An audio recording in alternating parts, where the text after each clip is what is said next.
Well, hello, hello, hello. Nice to be here. Good to see everybody. We've had an interesting chat going on about Scarlet badis. Scarlet badis. One of my absolute favorite fish. Scarlet badis. We're gonna start getting some scarlet badis. Hi, Gracie. Nice to see you. Sign into chat. What is this? I don't understand. YouTube chat. Yeah, open this chat. Open in a web browser. Oh, okay. I guess we're here. Top chat. Change the live chat. Gracie is here. Do you have females, Gracie? That seems to be what everybody is looking for. They've been bred in the East, the Far East. Hey, Bobby, nice to see you. For years and years, they've been around for a while. They've been popular for a while, but true to form, those that are shipped from the Far East are males. They don't ship females. There are various rationale for that. One is that the females don't have as much color. Well, yeah, but they also are fairly easy to spawn. So if you can get females, you're gonna wind up with fry. EJ, who I haven't heard from for a while, she's fine, by the way. Anybody who misses EJ, we all miss EJ. She has a lot on her plate. A family with 2 special needs kids, and a husband who she dearly loves and is not the father of the children. So he's made an enormous commitment to her and to her children, and it's put her in a position where she really needs to pay attention to priorities, if you get my meaning. So she's doing that. She's well. She's happy. She's not doing nearly the fish she was doing. But that'll change in time. She's got a long life ahead of her. We pray so in any case. But she spawned them pretty easily in a food web tank. And that's really the key for a fish like that requires live food. You raise them in a food web tank and you'll do just fine with them. Andy Cass, hello Andy, nice to see you. See, what am I having trouble here? Okay, we're good. The plant bundle just popped up on the stream. We're continuing our winter sale. Continuing our winter sale of stem plants. Now these are high quality stem plants from the top, frankly, the top plant farm in Florida.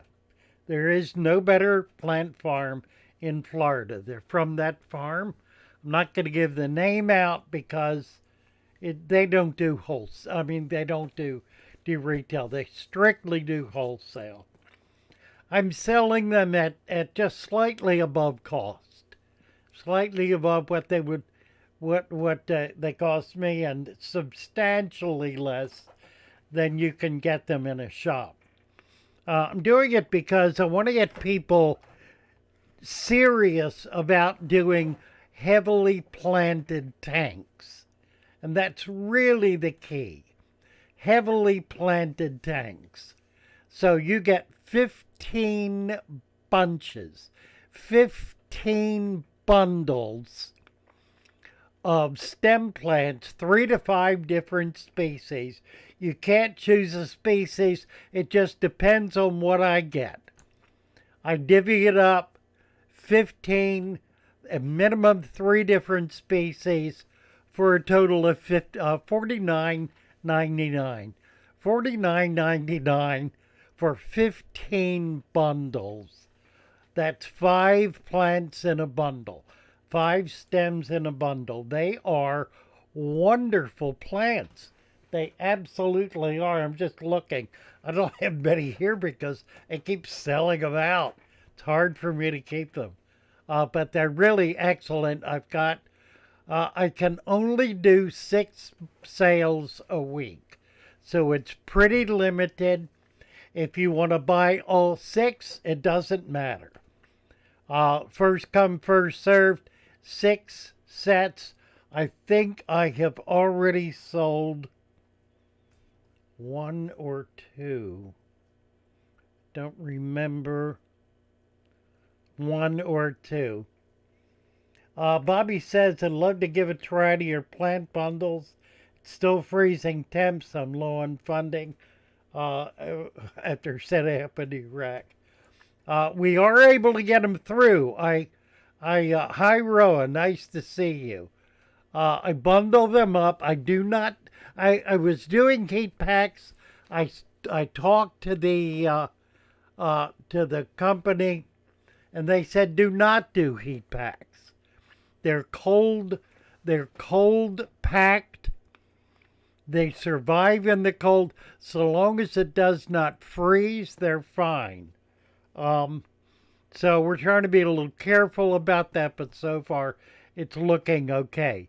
Nothing so far has frozen. Now, I did ship out some in heat packs. If you got a bundle in heat packs and they came in falling apart, please get back to me. Please let me know. I will be more than happy to replace them. So, I want you to be happy about this. I want it to work out. I want you to be happy. I want it to be successful because I really want you to be able to plant your tanks heavily. So if you can, if you're ready for plans, I got plans. A winter sale in the winter. We've had a very mild winter here in Maryland, on the eastern shore of Maryland.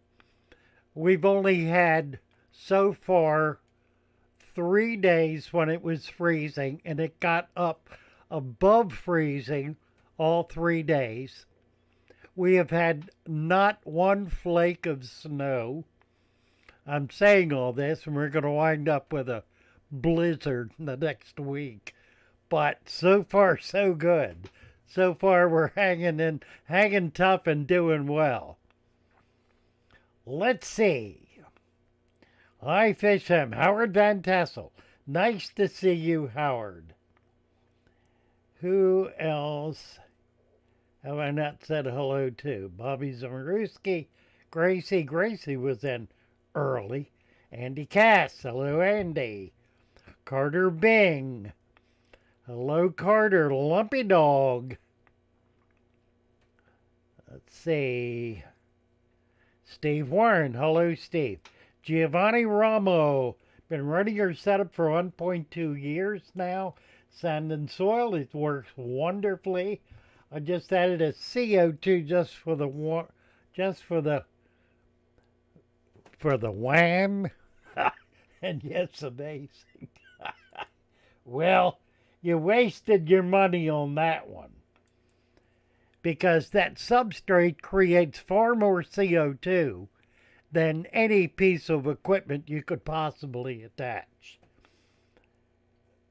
But it's something that's, you can't, it's not in the water column is the issue. It's in the substrate where the plants really take advantage of it. Bobby said his last order froze, but it was a freak storm. Yeah, get back to me, Bobby. I'll send you out some more. Shoveled my driveway 4 different days thus far in Michigan, says Lumpy Dog. Sarah Bryce drove past a bunch of crazy Yanks today out on the lake ice fishing in 45 degrees. Lord, I guess it was 10 a week ago. Mercy. Janice Lundberg, Father Fish, you forgot me. Janice, how did I forget you? Were you up here above and I didn't see you? I don't know. She says I forgot her. I forgot Janice Lundberg? Well, shame on me. Howard, have to give Father Fish credit. His wisdom has helped me have batches of eggs in my tank. The rice fish love the dwarf water lettuce. I'll bet they do too. I got some fish yesterday. I went to a local shop, hour and a half drive away. It's the closest one. It's called Super Cichlid. They're located in Dover, Delaware. And Laurie and her husband are an absolute delight. It was a magnificent time. Just loved it. Walked in and there were people that had been sitting there waiting to see me. Some of our folks, our friends here on YouTube, were so excited. I was so excited. It was just wonderful. And had a great time at the shop. I'm going to be going back and setting up a deep substrate. They've set aside a tank for me and a little corner to put it in, and we're going to have some supplies. We are going to start getting some of our products into shops, so you will begin seeing them in local shops. We got packaging in the works. We're going to start out with a supplement of the substrate. This coming week, we're going to be adding two new items rather, to our product line. One will be a selection, excuse me, had to get that out, a selection of dried leaves. Now, it's not going to be just one species. There are 3 to 4 species in there. One of the things we've discovered as we've been researching leaves is that you need a variety of species in order to be able to do all of the stuff that these leaves do in a live food web. So we'll have that, and we also, for those of you who really are averse to mucking around in the ditch, we are going to begin marketing live food web culture. That'll be out this coming week. We'll have it in Father.Fish store. You'll be able to order it, and hopefully it'll ship, and and we won't have any problems. It should not be a problem at all. Anyway, those are things that are coming up. I want to get back to the to Super Cichlids a little bit. They sent me home with a couple of fish. I got some absolutely stunning red pencil, the Scarlet pencil fish. Now, if any of you watch the 24/7 live stream, this tank is on that stream, and occasionally you can see them. They're rather secretive at this point. I got those. I also got some killifish. Now, I'm trying to remember it's the red one. What in the world's it called? My brain just went blank, as happens all too often these days. Somebody's going to say it pretty soon. I can feel it coming. It just got come to me. Anyway, I got 2 pair of killies, the real pretty red killies. What are they called? Somebody tell me what they're called. Brain's not working. Yeah, Lumpy Dog saying different leaves break down at different rates. That's right. And they also have different mineral content or different nutrient content, I should say. So it's important to have a variety. There is an adequate variety in temperate zones. So the book that we're putting together will designate. I believe at this point it's 9 different leaves that are commonly available that can be used as a conglomerate, as a mix, to be able to get the entire range of biological material that's needed in order to be able to do a full-blown food web. So that's coming out. Sarah Bryce, Father Fish the Genius, selling mud. You got it, Sarah. I love it. Let's see. Fantastic to hear about you getting a deep substrate into that store.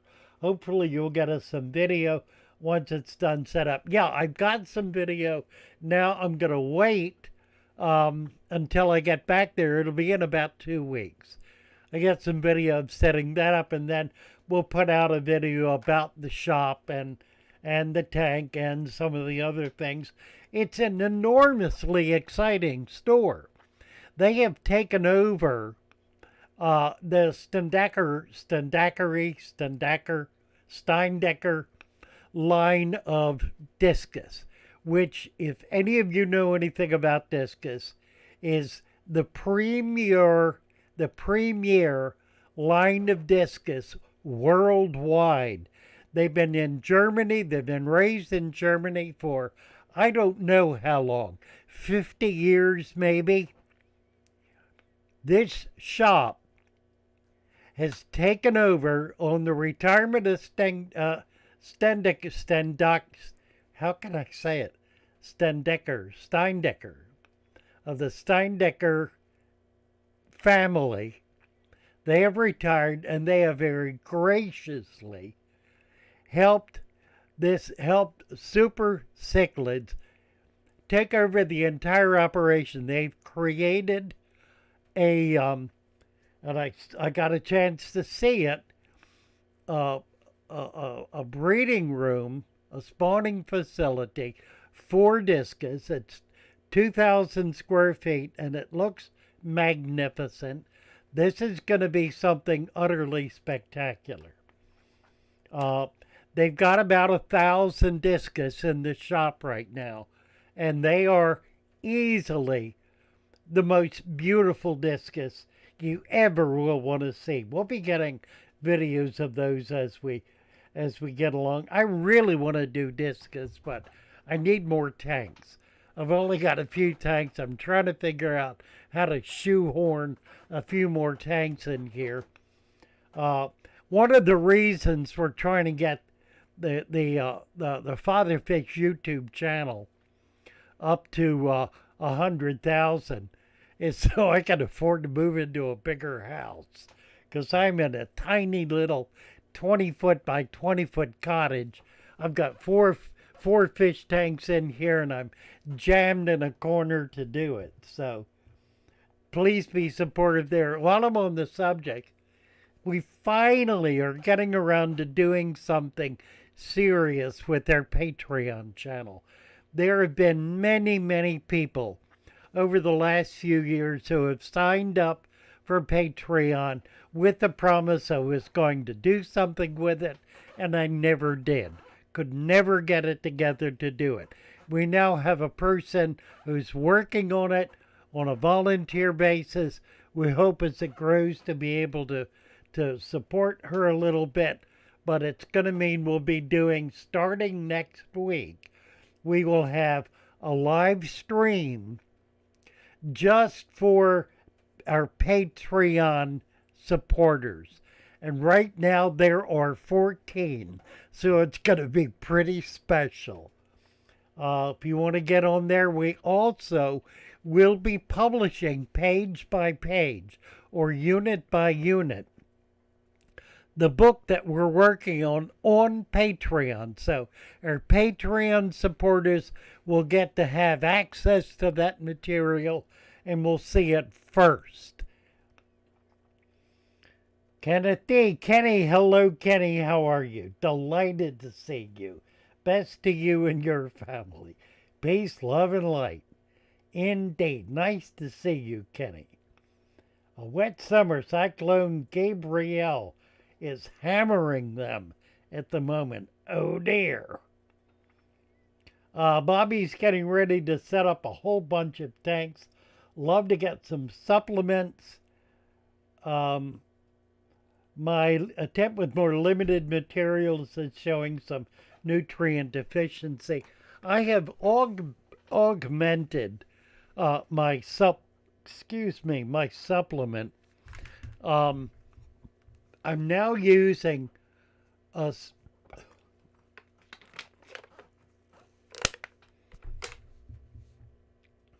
I have an air bubble right there. Need to get it down.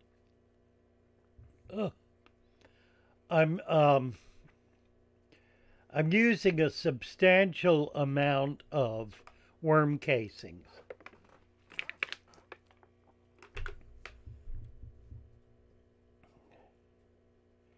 Man. Did I get it? I think I got it. Wow. What did I eat? Nuts. Had nuts sitting up there. All right. Howard Van Tassel. Yeah, but the mud works, and I'm enjoying my tanks instead of working in them all the time. Let's let nature do nature. Naturating. Naturating. That's what it's about. Yeah, I'm excited about that. And they were one of the things that surprised me and gratified me while I was up there. I was at the store yesterday for about 3 hours. And there were several, 2, maybe 3 customers who came in during that time who recognized me, one of whom had a deep substrate tank. The other one wanted to know more about it. That was enormously gratifying to know that to know that there are people, random people going, random fish keepers. I mean, there's nothing random about a fish keeper, but these were random fish keepers coming into a shop with no knowledge that I would be there, being surprised to see me, happy to see me, anxious to tell me about what they're doing. It was very gratifying. Very gratifying. Just made me feel like I'm really making some headway and I'm in a position to be able to begin moving forward with some things, which we're doing. We're doing. Let's see, what else?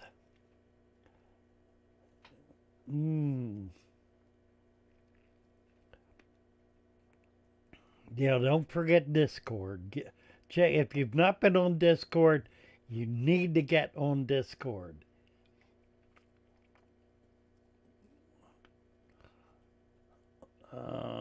Ideal weather loach companion. You know, weather loaches don't bother anything much. I don't even think they eat little fish. I've had them. I've had a lot of them. I think they're more worm eaters. Not detritus, but worms and other macrofauna kinds of things. I wouldn't put I would not put little tiny fish in. That would be risking it, but any kind of live bear would be perfect, of course. Badis would be good. They don't go after anything, so you don't need to worry about that. Weather loaches are pretty cool. All of the loaches. Coolie loaches are wonderful. Carpal Jagger is here. Hello, Josh. Nice to see you. Sarah says, Howard Tassel, I'm all about the mud. I'm just having a little joke about how smart people can capitalize on nature. Nothing wrong there. Well, worldview wonders. Worldview wonders. Asking about the loaches. Nice to see you, worldview wonders. Gonna give you a wrench. Wrench him up.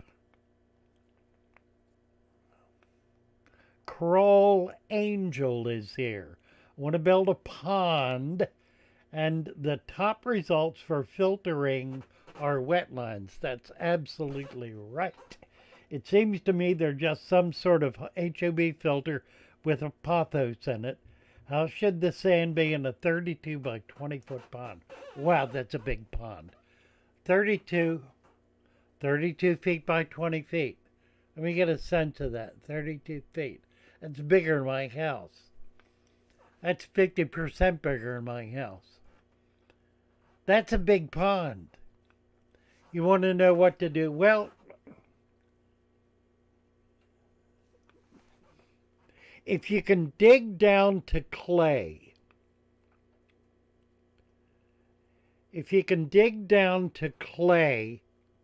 there should be water tables sitting on the clay. Now, it might be 5, 6, 7 feet down. But if you can do that, you will get to a level where there will be standing water. If you then want to fill it, you can liner it above that.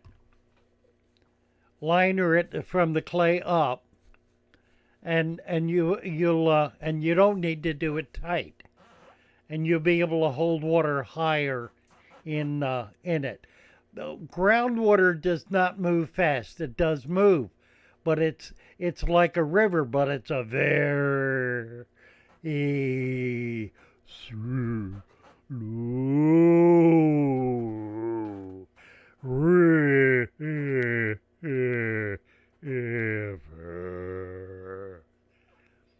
You know the trees, the earls in Lord of the Rings? It's like that. Very, very slow moving water. So you can liner around it and be able to get the depth, be able to get it higher up above the water table. It works fairly well. One of the benefits of doing that is to be able to create grades. And grades are really critical in a pond. You don't want straight sloping sides. You want an area, particularly with a pond that size, you want an area that's shallow, maybe a foot of water in maybe 10 to 20% of the total area of the pond, where plants will be able to grow, where fish will be able to spawn, where small fish will be able to congregate and get the safety, where frogs will be able to live. A place that's it's an area of the pond that's able to maintain a genuine balance of life. The big fish will go into the deeper water. The little fish, smaller fish will stay in that shallow area. When fish spawn, they'll come up into that shallow area. So that's really critical. That means as you build it, you're going to build it in layers, with the deepest part and then shallower coming up. 2 or even 3 levels. If you have a level at 8 feet, a level at say 4 feet, and a level at 1 to 2 foot, a foot to a foot and a half. That would be an ideal stage. And then make them wide enough that they're not going to fall in. In other words, you want 5 to 10 feet for each of the levels. You're asking about sand. If you can get down to clay, you don't need to worry about it. You may need to do sand in the shallow areas. That would help keep it clear, but you're probably not going to need to do much. If there is a spring that you or a spring or a water table that you can tap into, that's the very best way to be able to do a pond. So you have a continuing replenishment of the water coming into the pond. Come on over on Discord. We'll talk more about it. There's lots of information you can get from your extension service about building ponds. Don't do it cold. Study it first. Learn what to do. It's worth it to take a course if there's a course available to you through the extension service about building ponds. That's well worth taking. You'll learn a lot doing it. Make sure, however, with a pond the size you're doing, that it is a natural pond. It's critical that you build this as a natural pond. If you don't, it not only will be enormously expensive, it will be a grave disappointment to father fish, and you would not want to do that. So good luck. Good luck with that crawl angel. And please keep me posted. I want to be a part of it and help you as much as I can with it. Let's see, Janice. Haven't received confirmation plan's been sent out yet. It was ordered almost 2 weeks ago. Yeah, it was ordered last week, a week ago actually. My shipment was delayed. I was supposed to get it Friday. It did not come. I'm getting it Monday. Now, when I get the plants in, I'm not going to just turn them around and ship them right out. I'm going to float them for a night, for one evening, and ship them out on Tuesday. So your order will be in the mail on Tuesday. You will get it by Thursday or Friday of this week. So my apologies. I didn't get the order in time. That won't happen again. The difficulty is it was shipped by FedEx, and FedEx does not deliver on the weekend unless you pay them a premium. Oh, hope you're doing all right at the present moment. Do you need to take a break and relax? Well, Kenny, I'm doing great. Thank you. I appreciate it. Can you talk about flatworms and tanks? Flatworms and tanks. Luke wants to know about flatworms. He doesn't want to know about it. He just wants me to talk about it. Flatworms are, unless you have a shrimp tank. If you have a tank with fish in it, you do not have flatworms because they eat them. They are a natural food for fish. You only find flatworms where there either are no fish or where there's so much cover they can't find them all. If you have flatworms, sea flatworms, feed them to your fish. They love them. They're good food. If you have them with shrimp, put a Plecostomus in there. He's not going to mess with a shrimp. Excuse me. Or little catfish. Little catfish are not going to mess with the shrimp. And they will take care of the flatworm population. Let's see what else. Oh, Carter Bing says, I have a trio stenkers in a tank where I have a somewhat deep substrate. They're doing fine, but I need to add a few more due to the age of my trio. Well, they have them at Super Cichlids in Dover, and they are shipping, is my understanding. So if you want to contact them, Super Cichlid in Dover, Delaware. I'm sorry I don't have the number in front of me. I can probably get it. I don't know if I have it or not. I don't think it's in my phone. Maybe somebody could look that up and post the number. They are there every day, all day.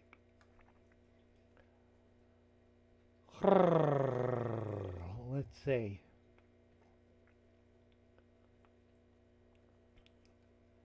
What else? A month ago, I did my first dirt tank, no problems at all. Eric, good job, Eric.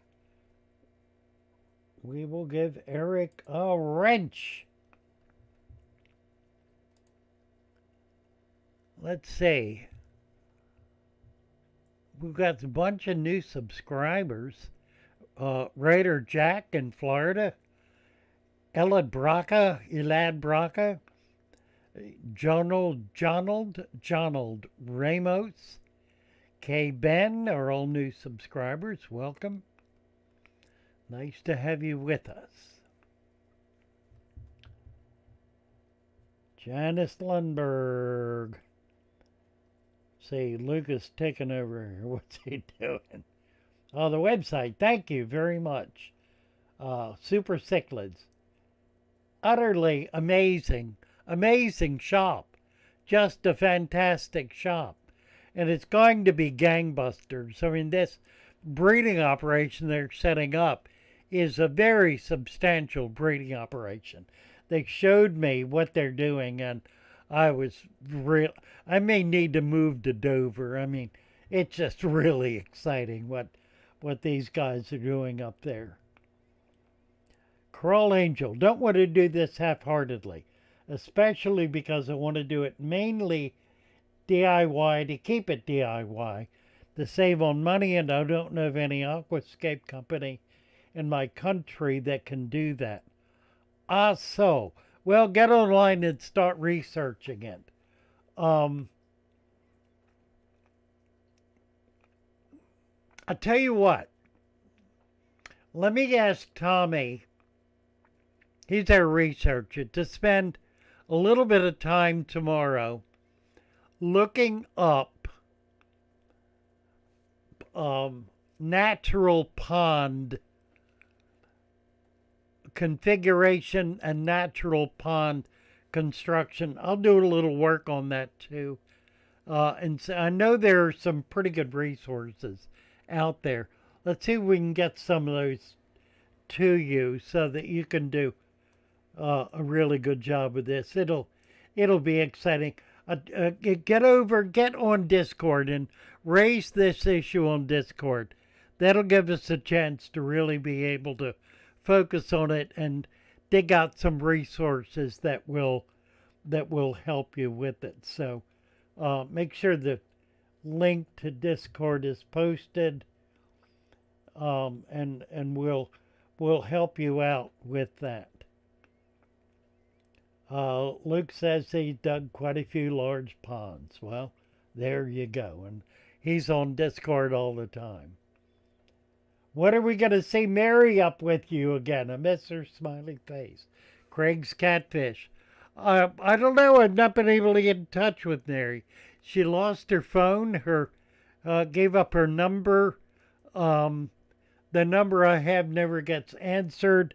I did get a number for her work, but she's going to be moving soon. Moving in with her daughter. That's in the works. I don't know. It'll be a month or more. So she's just kind of incommunicado right now, I guess. Yeah, I miss her too. Mary Page. Mary Page, where are you? I think she does not have access right now. Just a whole lot of things have kind of fallen by the wayside for her, but she's got a good plan. If she's able to move in with her daughter, that'll be a very solid move. I think they're going to be in Virginia. I'm not sure about that, but it'll be a very stable situation for her, and I'm sure we'll be hearing from her when that comes together. Q Aquatics and Exotics. Can't figure out Discord. Try it again. We've got it simplified. I've got a gal who's been working on it for a couple of weeks now. We're trying to make it simpler and easier. Come on over, and we've got people we're training to help new folks as they come in, so that they can learn how to navigate it and get the kind of help they need. So don't give up. Don't give up. Janice has to go FaceTime with the family. Bless you, Janice. Nice to have you with us. Yeah, Mary's okay. I talked to Roz the other day, who's been in touch with Mary, and she said she's fine. She's just trying to get things together so she can make this move.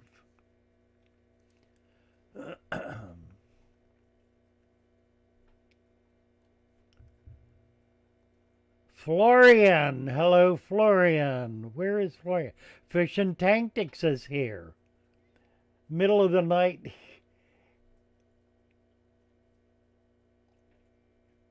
That's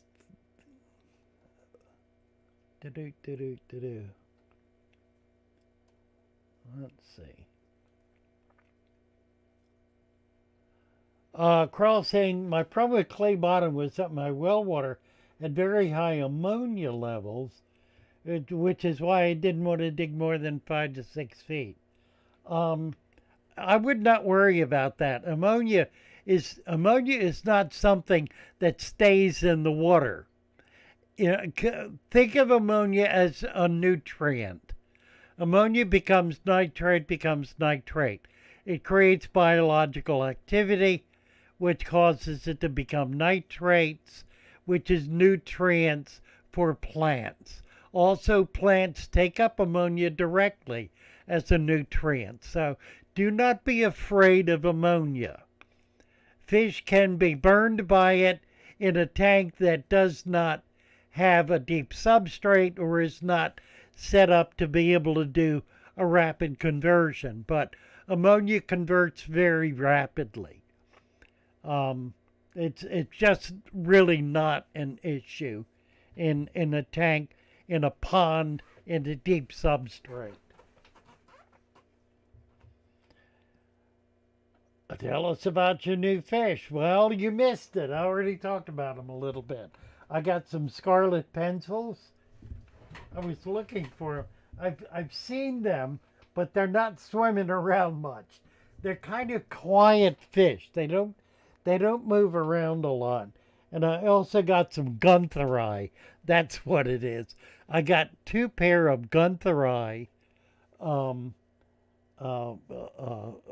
killifish, which I'm very excited about.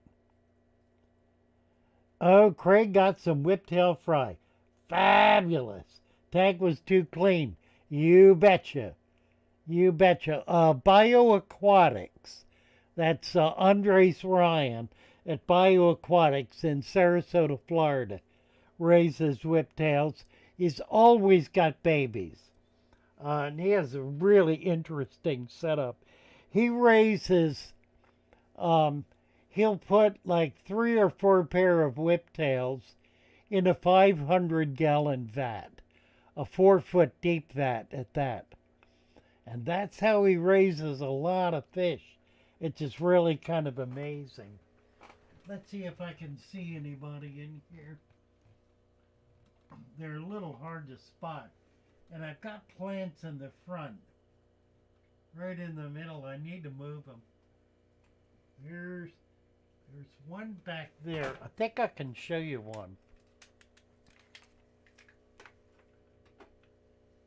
Right there. Ha! Well, I probably scared him.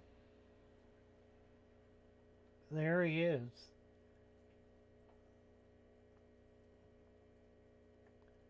Darting around, a little hard to see. Is that? That's plants.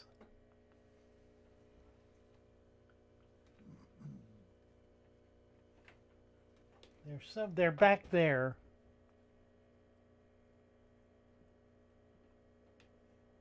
Hard to see through the plants.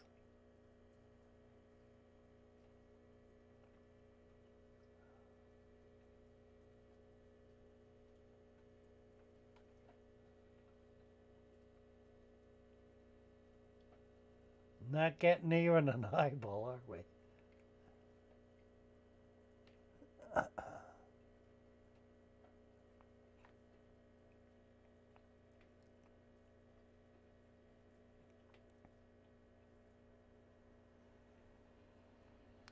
Well, it ain't working. Oh well.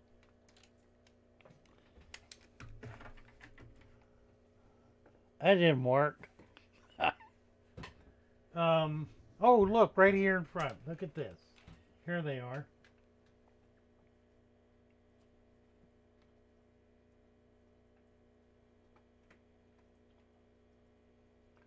Aren't they pretty?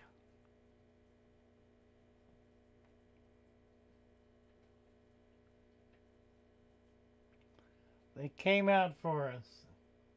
That's a male. It's like a male and two females. They're not colored up yet. The male will get real bright red. There's a little pygmy cory catfish in there. Hope you saw them. Look at that. Pretty, pretty fish.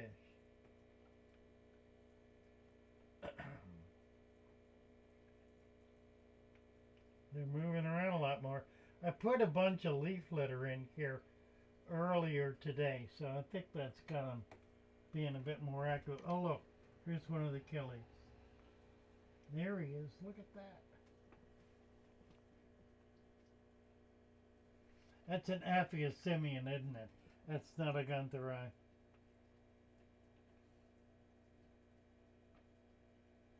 That's a young one too, a young male. There we go.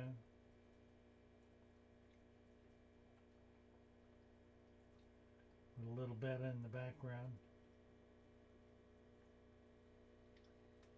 Look at that. Look at that. Showing off.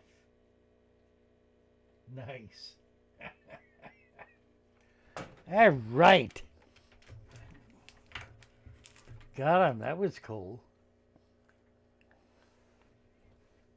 Looks like a wild underwater meadow. Florian. Hi, Florian.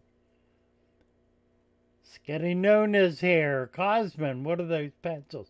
Yeah, they're scarlet pencils. Being bred by a fellow here in Delaware who's apparently got quite a breeding operation. So, looking forward to meeting him. Let's see. Mutsem Osmanli. For a breeder, do you think the best tank is bottomless or with substrate? You know, it really depends entirely on what you're breeding. For any of the small fish, a substrate with a food web provides an environment that's ideal for the fry because it provides that initial food that the babies need. Obviously, if you're breeding something large, that you almost need to do a bare tank in order to be able to handle it, like the big Central American cichlids, the Oscars, and so forth. They want to make huge pits. If you have a deep substrate, they're just going to tear it up. So there's some fish you just cannot do that way. But for nearly all small fish, a deep substrate with a food web and a lot of plants is absolutely ideal. It will allow you. I've got a tank over here. We can't really get the camera close to it. My cable is not long enough, but I'll let you see it from afar. This is a discus. I mean a betta tank. I've got about 25 baby bettas in there that are now about half an inch. They're showing color. They're within another month they'll be big enough to actually be considered adults. They're getting there pretty quick. Once they hit about a quarter inch, I started feeding them every day. I'm feeding them decapsulated brine shrimp eggs. I don't know if you can see them. You probably can't see them. There's too much glare and whatnot. Um, I'll get a I'll get a camera over there at some point so you can see them. They're getting to the point where they're getting real showy, and it's a lot of fun feeding them because they all come up for the food now. Here in Delaware, yes, it is a state. You're in Delaware. That's where I'm talking about, Cosman. Where are you in Delaware? Delaware, the state. Yes, I'm talking about Delaware, the state. I am actually in Salisbury, which is just over the line in Maryland. Breeding discus and various types of shrimp. The shrimp will do better in a substrate with a food web. The discus, you can do it that way, but if you're trying to do numbers, you really want to be able to keep those fry separate and keep that water change. And in other words, if you have a pair of discus that have laid a couple of hundred eggs, you want to be able to hatch them all out and raise them all up. And it's almost impossible to do that in a deep substrate food web. You wind up with a half to a third. They'll do well, they'll grow well, it'll be wonderful, but to do a commercial operation, you really have to do a bare tank kind of operation in order to be able to keep control of the population and to keep control of your water parameters and the feeding and everything else. So a deep substrate is not recommended as a commercial approach. Now, having said that, there are plenty of fish that are bred commercially in natural environments. So it's not like it's an absolute. In point of fact, most of the tropical fish that are in the hobby, particularly live bearers, are all bred in dirt ponds out of doors. Bred and spawned and raised up in dirt ponds out of doors. That's where they come from. So anybody who's afraid to put a guppy in a dirted tank doesn't know where that guppy came from, because it came out of a pond. Also true of mollies, swords, platies, all of those fish are grown out in outdoor ponds.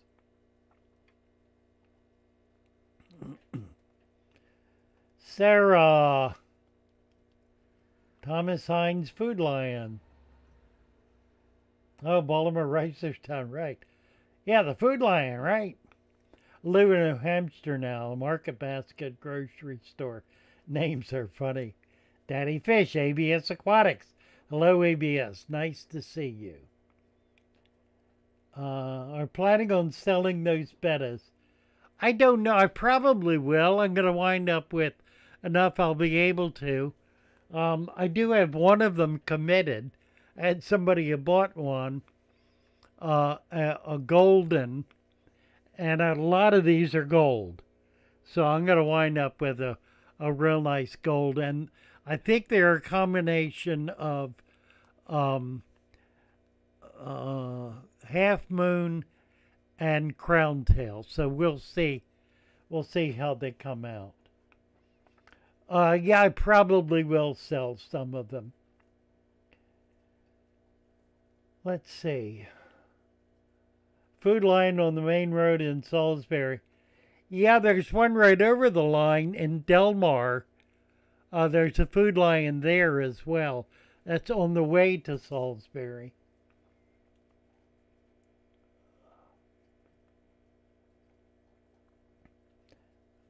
Breeding do. Yeah, Florian's talking about rescuing badis. It is a harrowing business. The difficulty, of course, is that you're buying sick fish to rescue the fish, which allows the big box store that's selling those fish. I don't know what I'm fooling with. I'm fooling with a mic, but I should be fooling with a camera. The camera's the problem. I'm going to get it a little higher there. Yeah, buying sick fish from a big box store allows the big box store to get away with selling sick fish.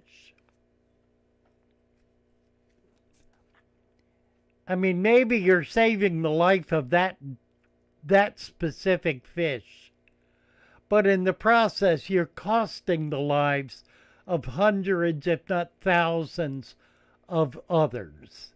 So the one that you rescue is at a much, much greater cost.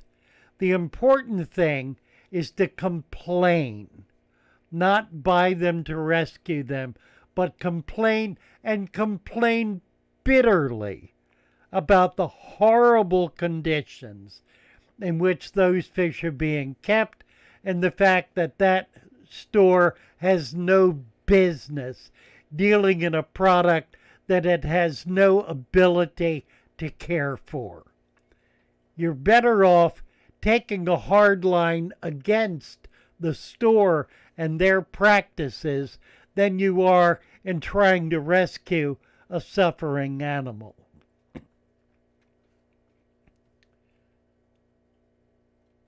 Let's see, what else? Where do you source the dirt for your tanks? Says Jack. Jack, you need to watch a few videos. At the garden supply store, basically. Now, I also like to collect wild mud from creeks, ponds, streams, rivers, or lakes. Because it contains a lot of life that you're not going to get in a bag of soil. But that's not the primary ingredient either. I mean, if I do that, it's not a substantial portion of the soil that I use. Wrestling the me. Oh, the mic, right. Wrestling the mic. Yeah, no, I didn't even need to be messing with the mic. The mic wasn't the problem. What was I just talking about? I totally lost track of what I was just, the dirt, right. Where do we get the dirt? From the garden supply store. I use 3 main products for soil. I use potting soil, preferably without a fertilizer. If you cannot find it without a fertilizer, go ahead and use it. Perlite is fine. Perlite is not a problem. Perlite is a mineral. It'll be just fine. Potting soil. I like black cow. It's not universally available, but black cow is a manure. It's a sterile manure. You can use unsterile manure or compost material. They both amount to the same thing, compost material or manure. Now, it's 1 portion of each of those and then 2 portions of peat moss, coir, or some other humic material. Something that has that will keep the soil more loose. The other thing you can add into it is clay that has been liquefied. Clay is pure minerals. If you put it in water and liquefy it and then pour it into the soil, it'll get mixed in with the soil and that'll make those minerals available. There's no sense putting a strata of clay in your tank because it's too dense for the roots of plants to be able to get into it. If you've ever dug clay out of a bank, like a creek bank or a river bank, you'll notice there are never roots growing through it. They can't get into it, it's too dense. You will find them growing all around the surface of it. Loose soil is the best soil. And that's the way to loosen it up. I do that. I add to that a mineral supplement. Now, I add that mineral supplement mainly because once you've got this thing in place, you can't go back and fix it. You can't be adding to it. So I try to provide everything that is needed in order for plants to be able to grow, in order for the system to be able to be mature and to be able to mature, in order for it to be a stable, rich, complete environment. So that's what I do. Utah, hello Utah. Nice to see you. Utah's busy on Discord, and yes, he does speak English. Very well, I might add. Fish Tropic Canada.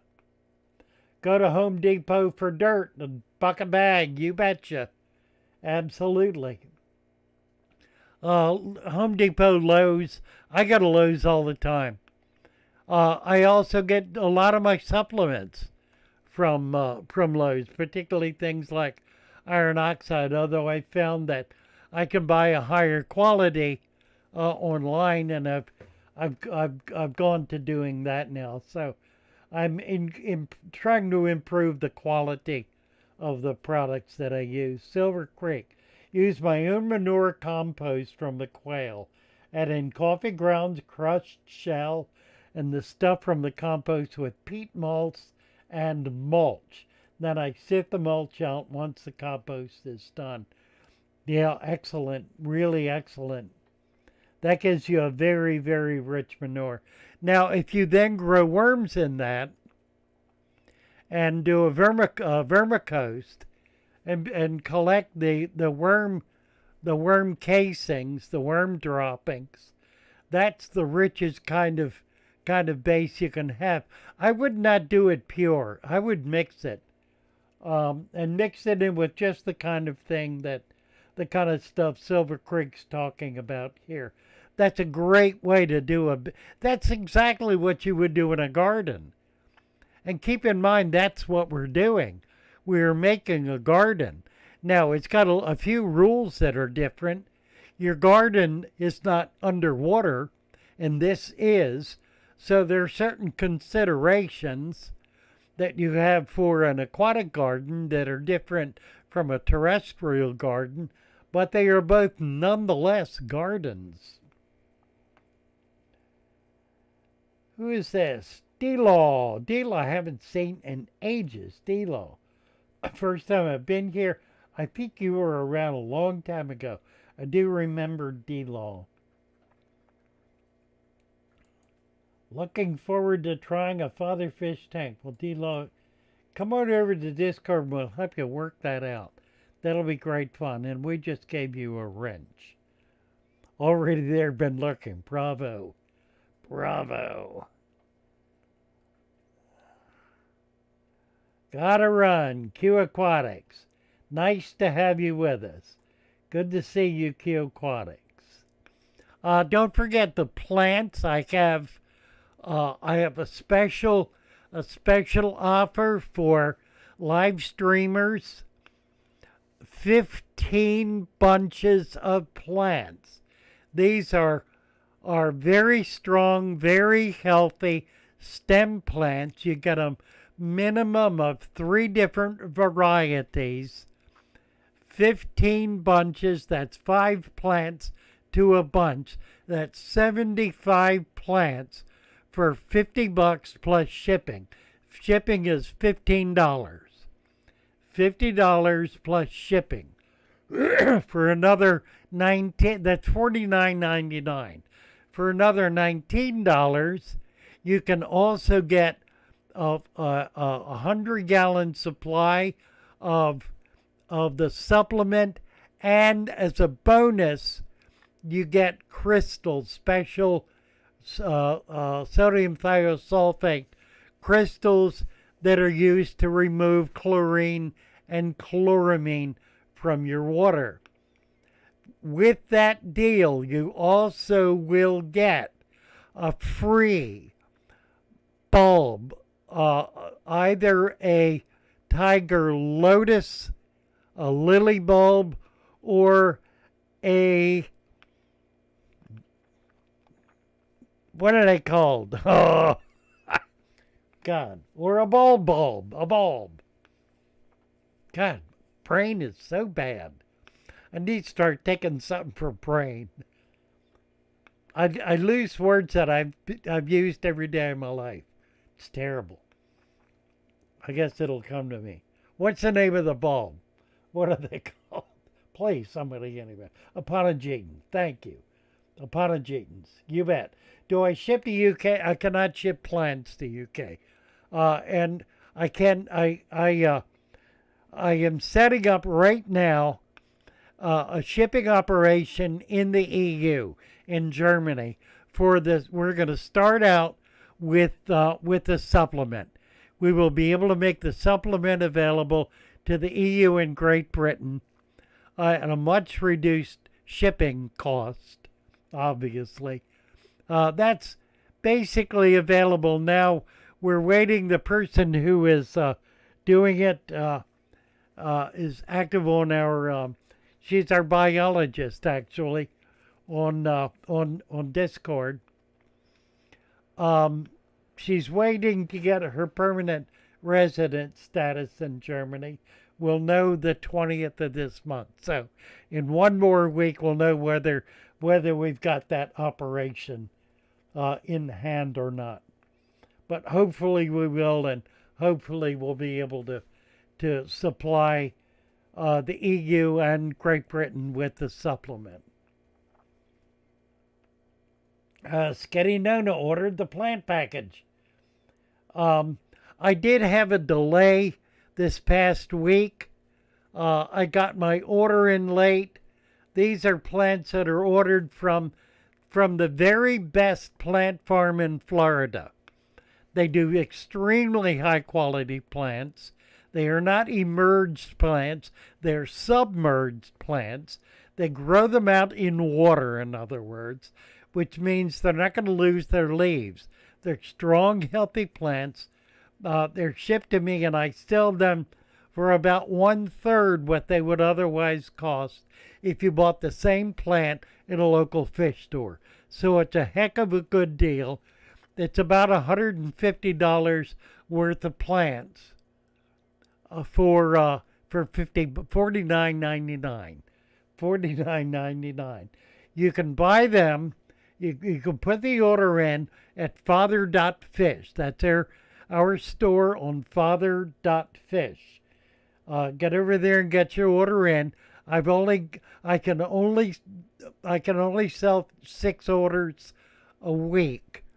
And I think I've already got orders for 2. So that leaves 3 or 4 more, probably 4 more. So if you want them, get an order in right now. Don't remember being here in the conversation. I don't remember where either, D-Law, but your name tag is very familiar to me. So I'm happy to see you in any case. Delighted to have you here. Mandy Crago. My tank I have is only a 5, so I might be limited, but I'm going to try it anyway. Make sure you get some instruction first with that, because you do not want to put an inch of soil in that tank. You want 1/2 inch of soil and 1 inch to 1.5 inches of sand in a 5-gallon tank. If you do more, you're going to have a problem. So 1/2 of an inch of soil an inch to an inch and a half of sand in a 5-gallon tank. ABS Aquatics says, who, me? Yeah, you. Not know what she's referring to, but I guess it doesn't matter. You got your wrench already. All right, D-Law. Yeah, it's a lot of plants. I'm doing this mainly so people will have a lot of plants, because you need a lot of plants to make these things work. People who are not used to having plants think they can put a half a dozen sprigs of something in a tank and consider it a lot. It's not. It's not nearly enough. In a 10-gallon tank, you should have 25 different plants minimum. Minimum. In a 20-gallon tank, 50 plants. 50. 50. 50 plants in a 20-gallon tank. Then plants grow with plants. One plant in a tank is not going to grow nearly as well as 20 plants in a tank. They feed off each other, and it's because they work together as a team. Plants are a team sport. They release endocrines, whatever it is, morphine, something, into the soil that causes the bacteria there to create the nutrients that they need. And they do this continuously throughout their lives, putting different kinds of signals into the soil to signal to the bacteria to produce the kind of nutrient they want. That's obviously going to work better if it's a bunch of plants than if it's just one. So you want to plant plants in groups, not one at a time. Frank McDaniel is here. All right, Frank. You're bringing Everglade in. Where are you bringing them to? Frank, we're bringing, he says. I saw that, Frank, I saw that Andre had some Elisoma, and I immediately assumed they got them from you. So happy to see that. And he's saying he's bringing them. Where are you bringing them? What are you talking about? I don't see any content from Frank above that. Maybe bring him up to Andre. So he's Andres Ryan, Bioaquatics, BIOAQUATIX, bioaquatics.com. You'd look him up online. You can buy directly online. He also has listings on Aquabid.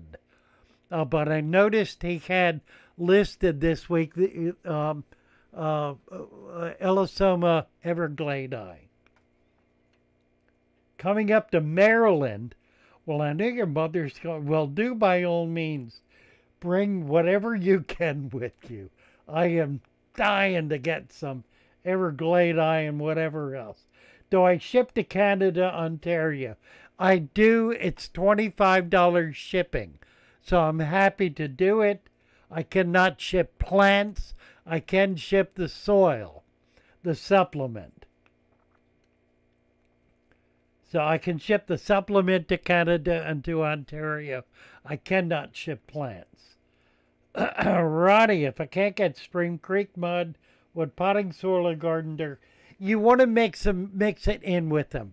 You missed the point I was making.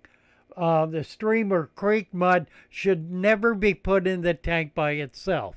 It should be mixed in with potting soil, with peat, with other kinds of looser soils.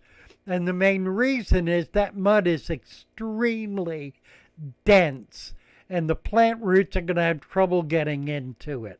You can mix it with sand and put it down in there. Of course, you want to cap it as well. But the better thing to do with it is to mix it with with potting soil, coir, or peat. Fish Tropic says Toronto has tons of stores. I thought you did. Only coming up for a day or two. Please bring someone. I will meet you. Call me and let me know when and where you're going to be, and we'll get together. Ryan Oakes, making fish great again. You betcha, Ryan. Bravo. D-Law, set up a tank I want to redo with fluval stratum. Tried to cap it with sand. It wasn't long before it just sifted to the bottom. Can I try to cap that with more sand when I redo it? Yeah, you can. Now, if you do not mess with it, it won't sift to the bottom. It's not going to do that if you leave it alone. If you get in there and try to mess with it or move it around or whatever, it ain't going to work. The other issue is that the stratum is like pelletized. And it's a little hard to put sand on pellets. It will work its way down.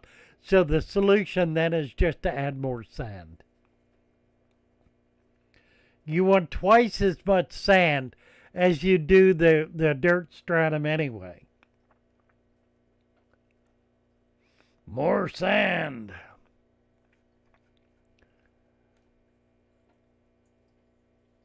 Sarah Bryce is saying, I'll recommend you book to my library when it comes out.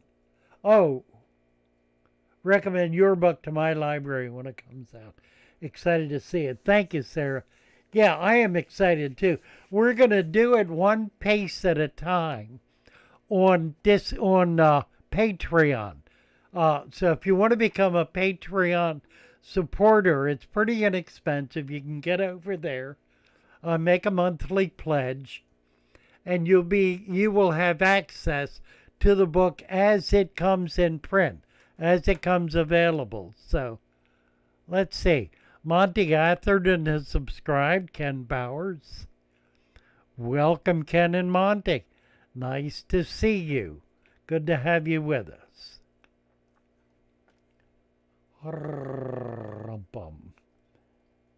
Smash, smash, and bash the like button. One more thing I'd like you to do, please, those of you who are really committed to this channel, is use the share button and share this, share any of the fatherfish, the videos, the live stream, anything.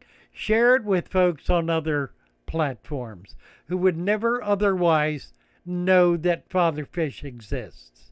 That's a good way for us to be able to reach out to a wider range of people and be able to get new folks coming in. It's never big numbers, but if you'll do it consistently, those numbers grow, and they make a difference because they're people we're bringing in who are not already a part of the YouTube family. Frank is keeping a lot of everything, he says. Got tubs out back, lots of golden minnows, bluefin killies, Formosa flag starters. Wow, that's exciting. Bring what you can, Frank. We'll be sure to buy them from you, and I'll see if we can't get a shop to start carrying them. I've got tubs here too that I can put them in as well. And the weather's doing pretty well, so we're doing all right so far. Fish Tropic Canada. When collecting this stuff, would it not be a good idea to collect it from moving water systems instead of ponds or still water? It doesn't really matter, although you're right, it's very different. When you're collecting from moving water, you're able to collect sand, and you can use that then as the cap because it's got live culture in it. So it's an ideal cap. It already is serving as a cap. If you'll dig down deeper below that, you'll start getting more nutrient-rich material. You'll get more dirt and mud. So do both. Try to get both. Keep them separate so that when you come back, you can get that richer material in there first. Mix it with some soil and then cap it with the sand. Remember, 2 inches of sand. Hello, Fatherfish from Georgia. Mr. V. Nice to have you here, Mr. V. I'll give you a wrench. Master Black. What is this? Is this a stream? This is a stream. Master Black, absolutely. Good to see you. We do a Sunday night stream at 6 o'clock on Sunday evenings. Right here on YouTube. We'll be doing, mention the Patreon. We're going to be doing a live stream on Patreon on Sunday afternoons at 2 o'clock. Now, we might change that to another day, but at present, our first one is scheduled for next Sunday at 2 o'clock. That'll be for half an hour, and it'll be exclusive for Patreon supporters. Ryan Oak started propagating plants in my 10-gallon tanks for my bigger dirted plants. More tanks, the healthier your tank will be. You betcha. D-Law, I have another question. It's currently at 10, but I have a 20 I was using for quarantine I'm done with. I've been thinking about switching them out. Can I just use old substrate under the sand? Yes, you certainly can. That's not a problem at all. You absolutely can do that. Is Mary coming back? Mary is in process of transitioning. She's moving to her daughter's home, I believe in Virginia. It's a drawn-out kind of process.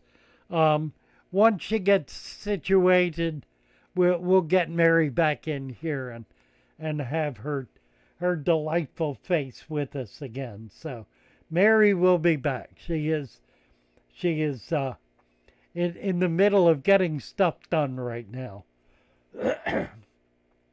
Joe MTL, I have pearl weed that I trimmed. Used cuttings to make my aquarium heavily planted. Should I now just let the plants grow and not do more trimmings? Well, you may need to. It depends on how they're growing.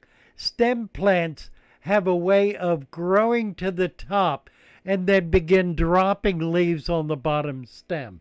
So, bottom of the stem, because the leaves at the top are doing all the work, and they don't need to put energy into leaves down low that are not able to do any work. So they just drop them. They say, goodbye, we don't need you. So if you will clip those plants, trim them, replant the trimming, then they'll grow new leaves on those stems where they drop them off. If that makes sense to you. I will let ABS know you, bless her. Yes. Oh, yes, indeed, ABS. D-Law. Giant bed, a 10-gallon minimum recommended. If I do deep substrate, is that still is absolutely. Absolutely. Now, the 10-gallon, you want an inch or less of soil. Oh, man. I am belching.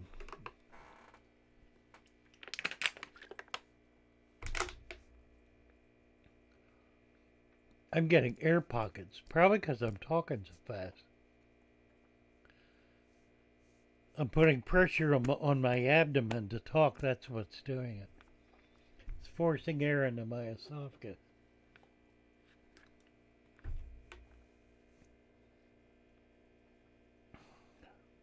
I don't know why I got the air in my stomach. Anyway, a little less than an inch, and then a little less than 2 inches of sand. So you're going to wind up with 2.5 inches in the bottom of the 10. That's not too much. Load it up with plants. He'll be fine. He'll be very happy. Blurp is right, says ABS.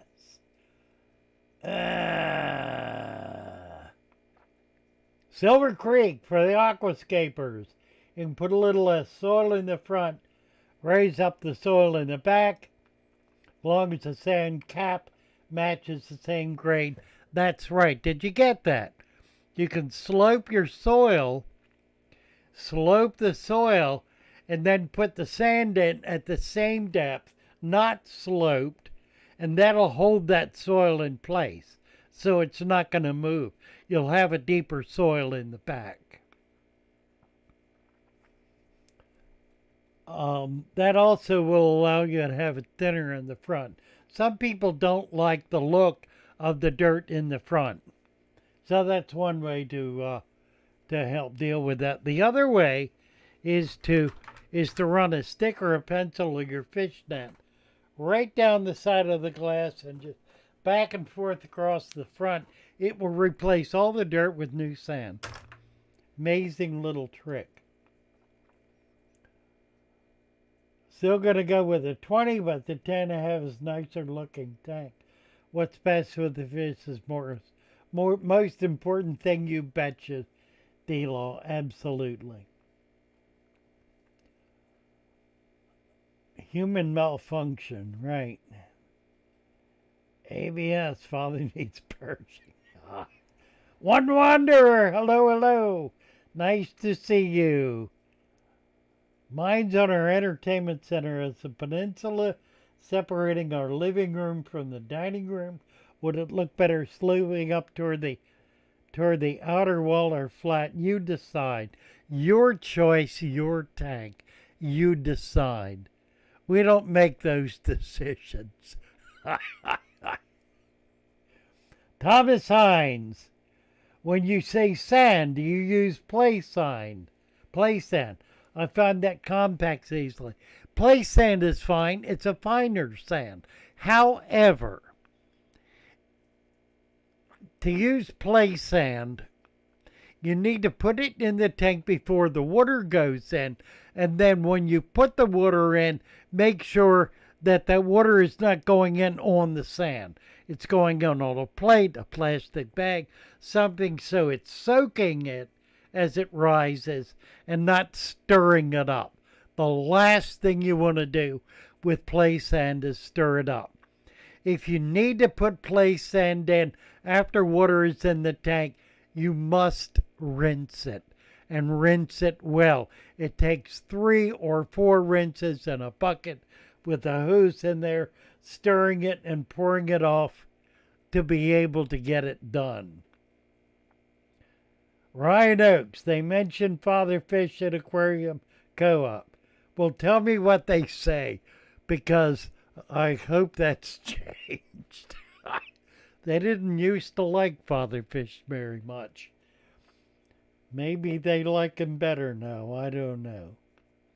I know they've been coming along. We've been dragging them kicking and screaming, along with half of the rest of the of the fish fam, kicking and screaming into our dirted tanks. We have, by golly. So Ryan, tell us what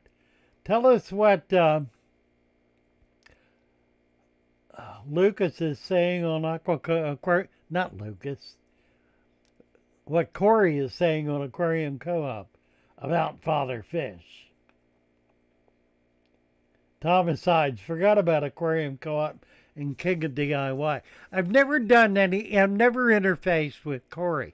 I have with King of DIY with isn't that awful? J, Lou, Leo, what is this name? Ray, Jay, John, George, Joe. Joe. It's not Joe. Anyway, he came on one evening. We were doing a live stream, and we had about 10 minutes together. Did a little video of it. A lot of fun. Really had a good time with him. Oh, let's see. Use pool filter sand because it's very clean. That's the very best sand I've ever come across. I love pool filter sand. Now, the black sand, the black sandblasting sand that they sell here in the States at Tractor Supply, that's actually slag from, there it is. It's slag from iron smelting. Excellent, excellent product.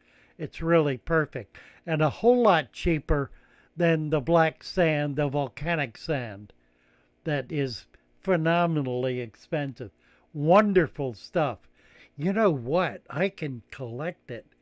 I need to get out on some of the beaches on Chesapeake Bay. I found strata of it, not deep, but significant. I was in the British West Indies, which are volcanic islands, and I found deep strata of volcanic black sand. Beautiful stuff. Just really amazing. I brought as much back as I could. That was years ago, so it's long gone. But anyway, let's see. Are we getting any comments? Silver Creek, rinse it. Use a big bottle with small opening. Fill it with water the sand in. Slowly pour it out over the top of the sand. That'll help reduce the amount of dust. I didn't understand that at all. You got me there, Silver Creek. Pull sand does a better job. It probably does on balance. It's really good stuff. Play sand is very light. I got some sand. Oh, I know what it was. The concrete sand from Lowe's. Man, that's like dust. I put some in tanks, and it works all right, but it's so soft. I call it soft. It's not soft. It's just so fine that it's fluffy in the tank. So I wound up putting a coarser sand on top of it just to get it down. Joey, thank you. Thank you. Joey. Yes, Joey at DIY.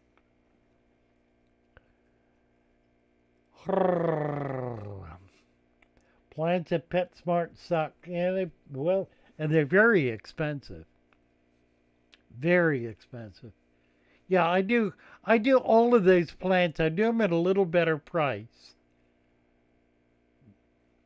Joe doesn't count as Joey, no. I wouldn't say. Are you feeling anaerobic? I hope not. I hope you're not feeling anaerobic. That would be dreadful. You know what it's like to feel anaerobic? That's what it's like to feel anaerobic. Except that's anoxic, you see? Here's the thing. I explained this very clearly in the recent video that nobody is watching, I might add. It's very disappointing. I've got this really excellent video, and the thumbnail is so unattractive that people look at it and say, who would want to look at that? So I'm going to have to change the thumbnail. Anyway, I talk about anaerobic and anoxic. There's the word. It's a dirty word, anoxic. Anoxic is a dirty word. And I'm going to tell you why. It's a word that was invented by geologists, people who study rocks, and who study rocks in space, what's worse, and who study space, what's even worse, who define anoxic as opposed to anaerobic. Biologists don't do that because in the world of biology, there is according to the definition of the rock hounds, there is no such thing as anaerobic in biology.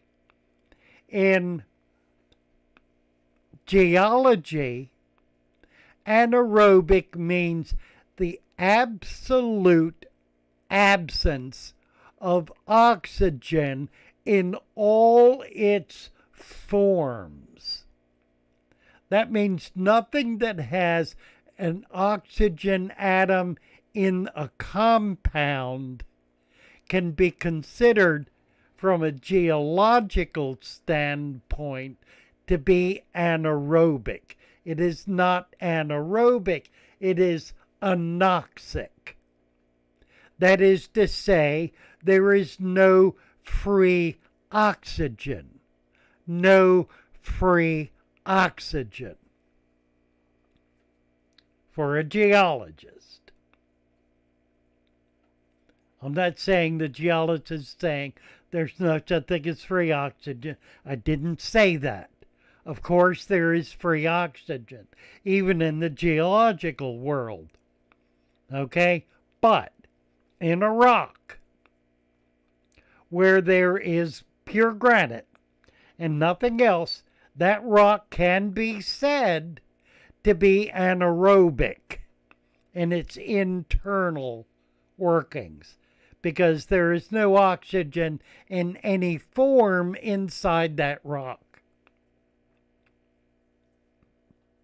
Now, in an environment that has, let's just pick one, iron oxide.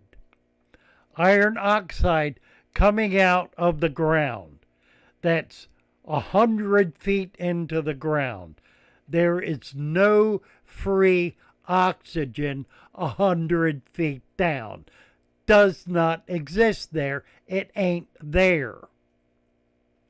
A geologist goes down 100 feet. He finds iron oxide. What does he call that iron oxide? He calls it anoxic, because it is oxygen in a compound. There is no free oxygen there, granted, but he does not refer to that as anaerobic. For a geologist, that is not an anaerobic environment. That is an anoxic environment. Do you get that much of it? All right. Now we're going to talk about biology. The biologist says in a water environment, there is H2O. That's an oxygen molecule and two hydrogen molecules comprising water. So there is oxygen in compound. If that water is 1,000 feet deep, there is no free oxygen. Well, there may be at 1,000. You go deep enough, Mariana Trench, there is no free oxygen, particularly around the thermal vents, the sulfur vents. There is no free oxygen. So the biologist says that is an anaerobic environment. The biologist says. The geologist says, no, that is an anoxic environment. You get the difference? The geologist says it is an anoxic environment because there is oxygen present in the form of water as an atom molecule in a compound. The biologist says, no, it's an anaerobic environment because there is no free oxygen. So I put it to you, those of you who insist on using the word anoxic, if you're going to use the word, use it properly. It describes not a little tiny bit of oxygen. That's not what it describes. If there is a little tiny bit of oxygen, it is aerobic. Doesn't matter how much. If there's free oxygen there, if it's one atom per 10 million parts of non-oxygen, it is still aerobic. If it's in water, it is, for all practical purposes, anoxic because there is water. The water contains an atom molecule. The reason a biologist does not use the word is because for biology it does not describe anything. There is always, in all biological environments, the presence of oxygen in one form or another. That's what makes them biological environments. So to use a word that is stolen from a different discipline to try to apply it to a discipline where it frankly does not fit is foolishness. And I'm done with the foolishness, and I'm done with this lecture. And it's 7:40, we got about 15 minutes. We need to clip that one and tape it. That's pretty good. So, who in the world is... What? I'm not even on Discord. Somebody's calling me on Discord. I don't even think I can get to it. Lord, what kind of nonsense is this? How am I going to get to Discord? And why would I want to? And who's calling me? What? Luke, probably. No? Yes? Yeah, Luke's calling me on Discord. All right, clown. What am... What? Turn on camera. Monty Atherton has subscribed. Well, I'm gonna I'm gonna put you on camera. Where are you? Oh, I don't know if that'll work. We can try. Why are you? Yeah, it'll work. I don't know if it'll show up on the stream. Yeah, it shows up. Unless you got a little tiny... There you are. There he is. Gosh. This is Luke. For those of you who haven't met. Oh my gosh. Gotcha. He's doing this because I messed up his stream. I apologize, guys. What did you do? I don't know. I just appreciated that rant. I wanted you to know it. Did we get it? I hope we got it. Oh, it was good. It was super good. Yeah, I want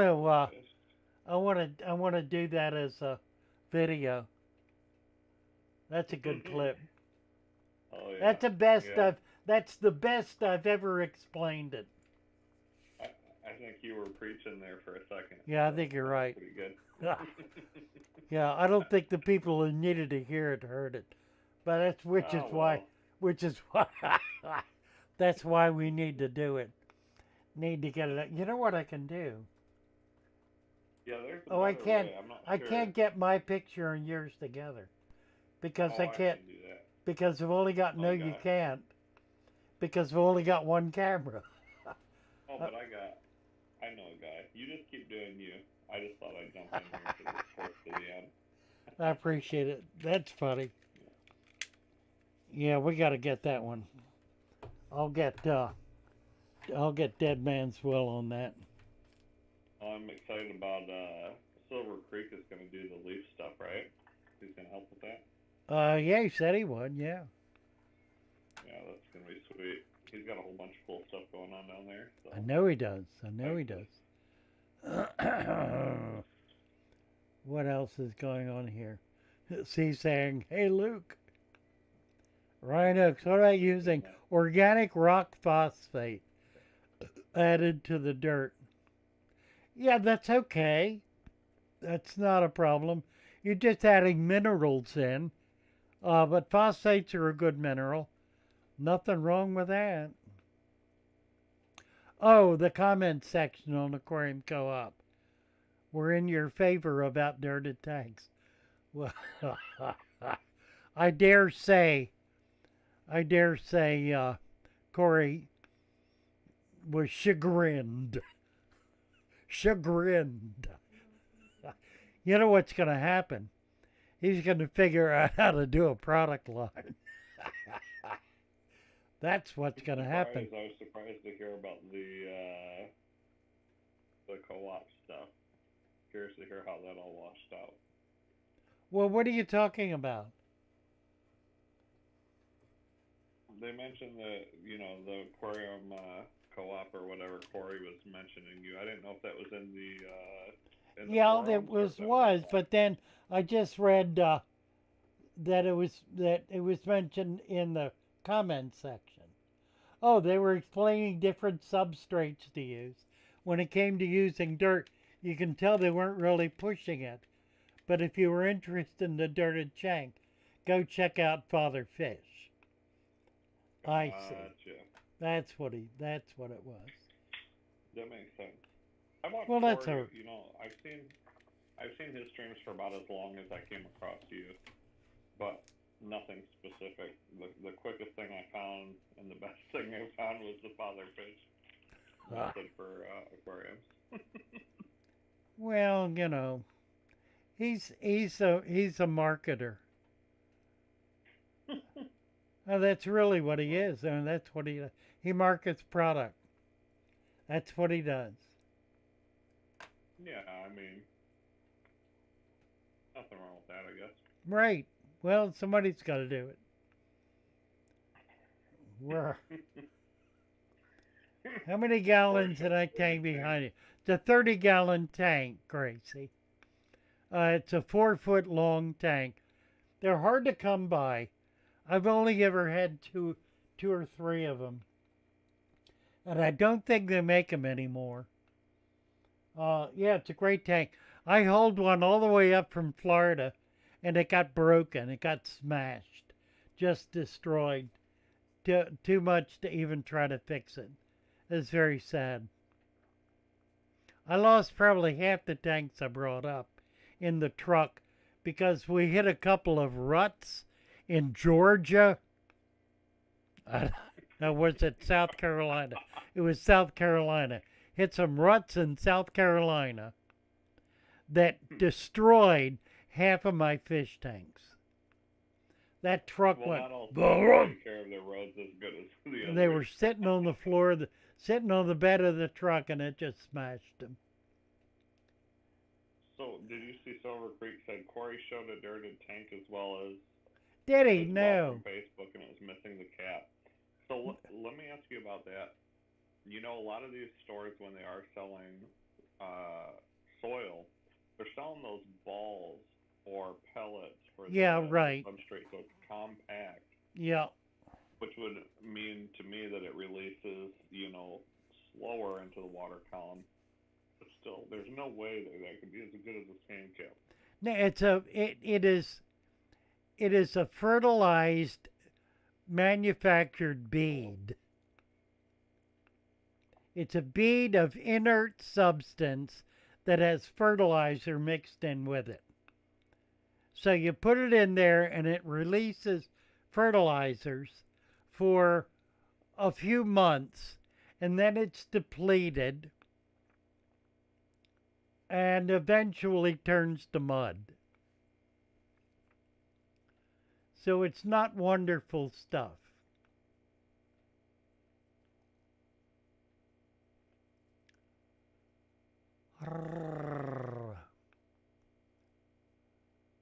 Need to have a cookout, invite all the Father Fish family.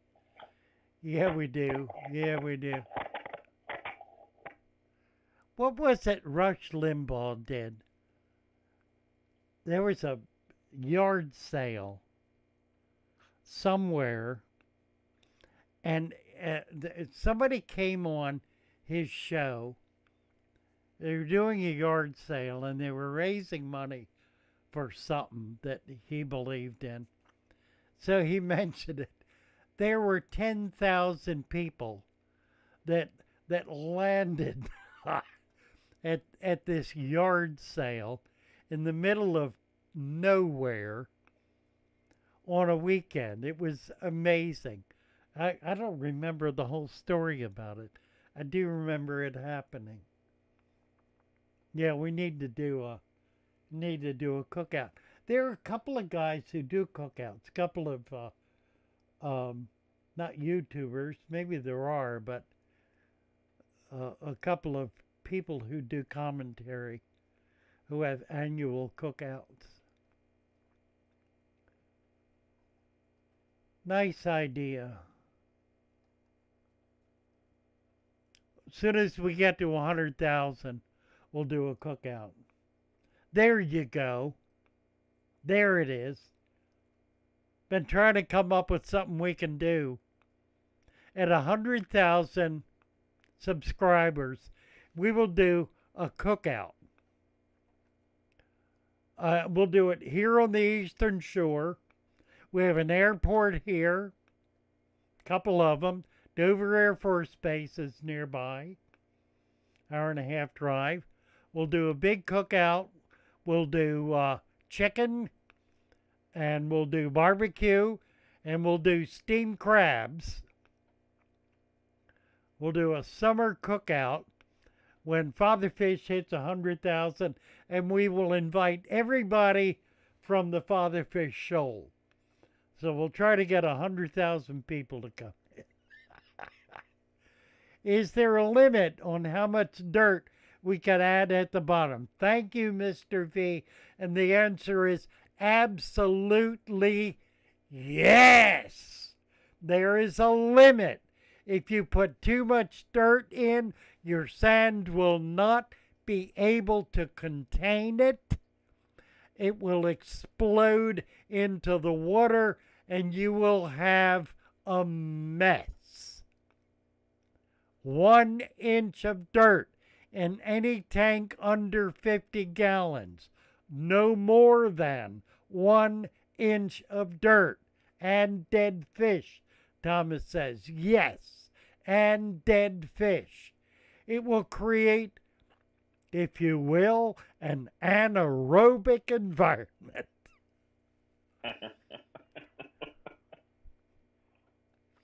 That will also, I might add, be anoxic, because it will have water in it, and water has oxygen molecules in it. So get that in under your hat, and you'll have a handle on the whole conversation. No more than 1 inch of dirt. No less than 2 inches of sand. Do you have issues with your tank? I shouldn't say issues, but do you have off-gassing coming up through the sand? I have after all this time? Air bubbles. Not anymore. No. That lasts for maybe up to 6 months. It's two things. It's carbon dioxide and it's hydrogen. Nitrogen. It's nitrogen and carbon dioxide. So it's not sulfuric acid. If you do, that's the importance of doing bicarbonate of soda and calcium base like bone meal in that substrate in substantial amounts in order to keep the pH up. If you keep the pH up, it locks up the sulfur. So you won't get sulfuric acid. Okay. That's important. That's interesting. So you got to do the bone meal, and I have all that in the additives. That's all part of that package.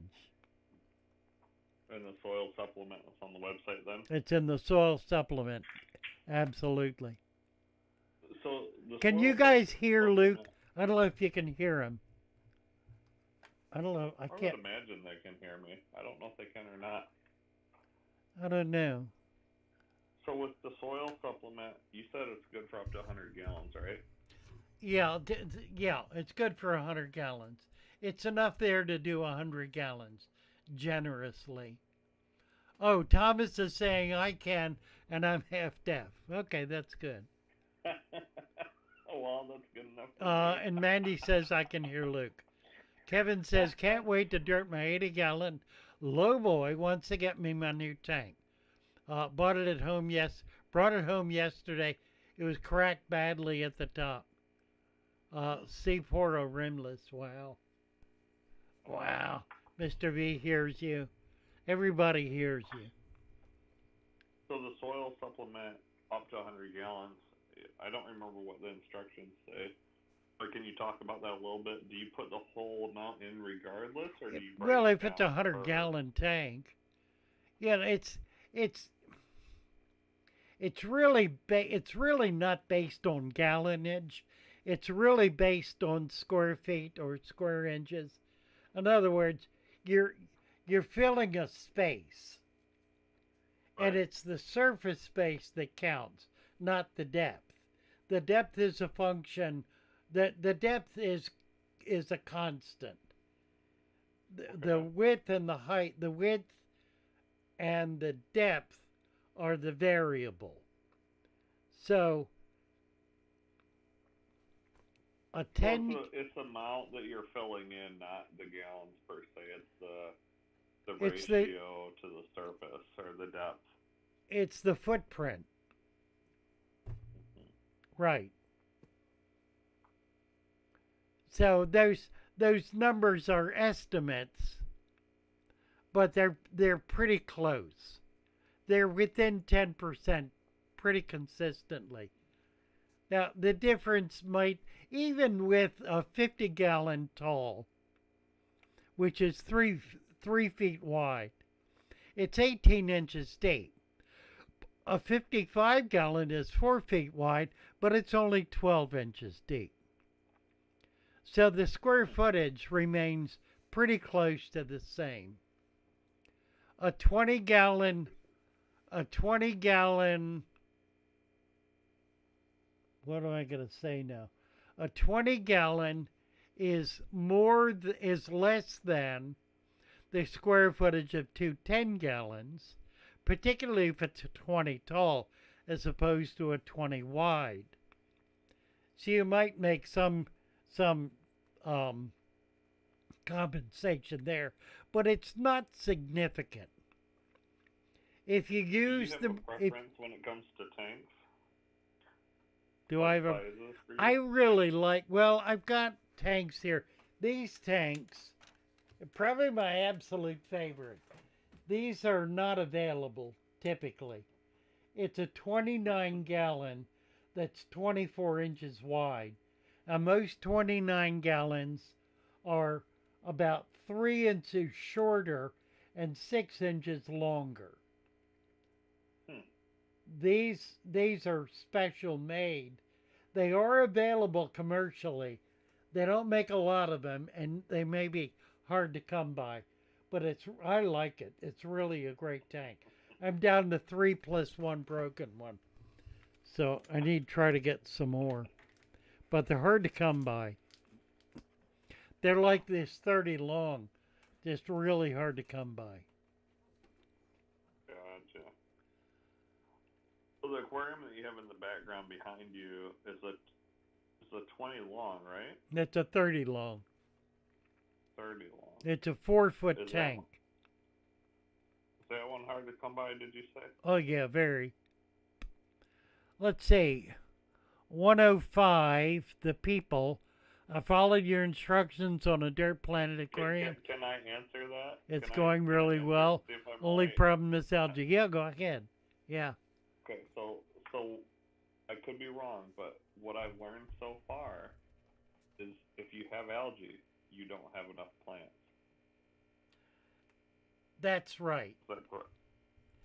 It's very hard to get algae if you have a deep substrate with adequate plants. You won't get it. This tank behind Right. me is a good case in point. Just let me give you an idea here. See how clean that glass is?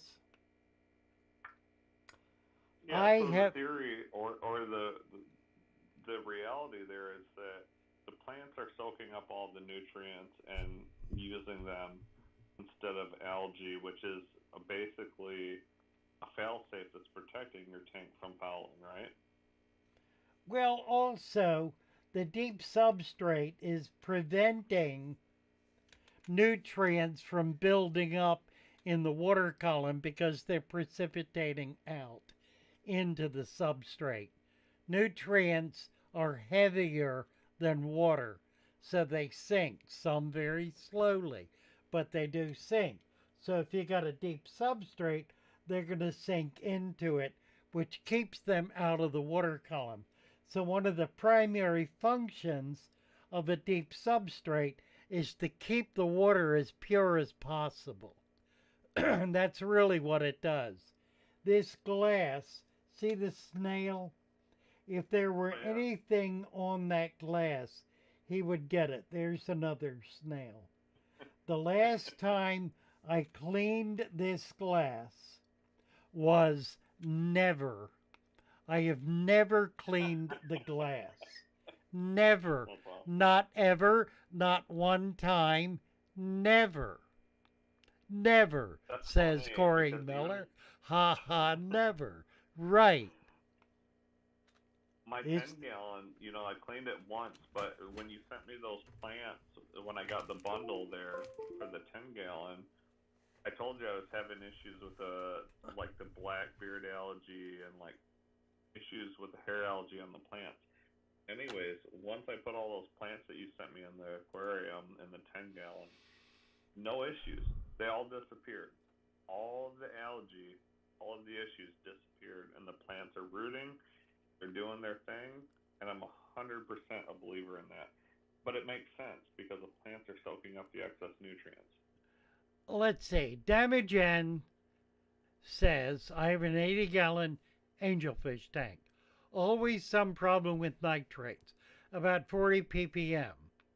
Now I did it, new setup with dirty deep substrate, 4 inches, no more problems for me. Nitrates are about 5 ppm. The nitrates may very well go up. High nitrates are a sign of a healthy tank. Nitrates of 40 ppm is very healthy. That means that tank, I keep fooling with the mic. You know why I just figured out why I'm doing that. Because I had the camera on the mic up until today. So I'm doing it absent-mindedly.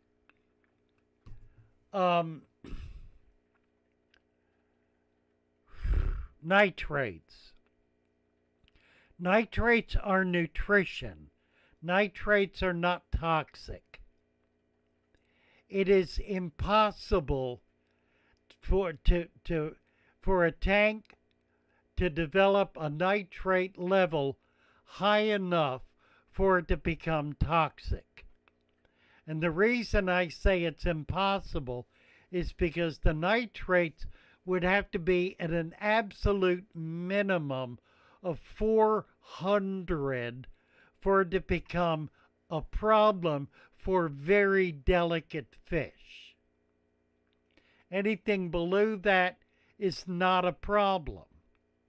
It's not a problem for the fish, and it is a perfect delight for the plants.